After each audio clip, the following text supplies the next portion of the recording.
Önce kaldır.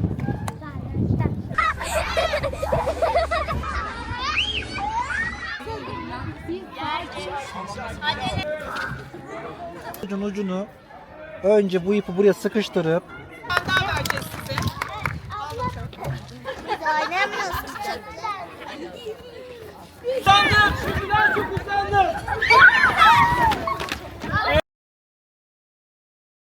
Sokak oyunları oynuyoruz. Tablet, telefonlardan uzaklaştırdılar bizi. Çok güzel.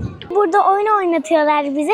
Biz oradaki oyunları çok seviyoruz. Misket oynattılar. Ekran süremizi azaltmak da bize büyük derecede katkı sağlıyor. Hep beraber ailecek çocuklarımızla birlikte beraber oyun oynama bilinci geliştirdik. Çok güzel bir cumartesi geçiyoruz üniversite sayesinde. Çocuklarımız hiç görmedikleri oyunları gördüler.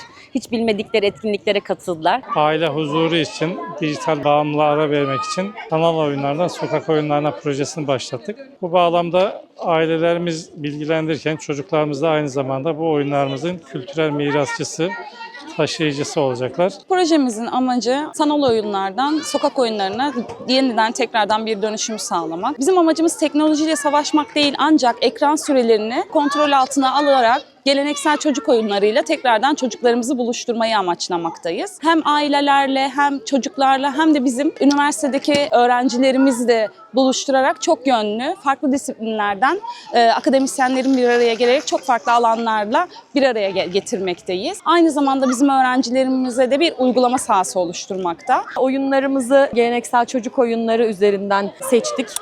Bunların da araştırmalarını literatür üzerinden yaptık.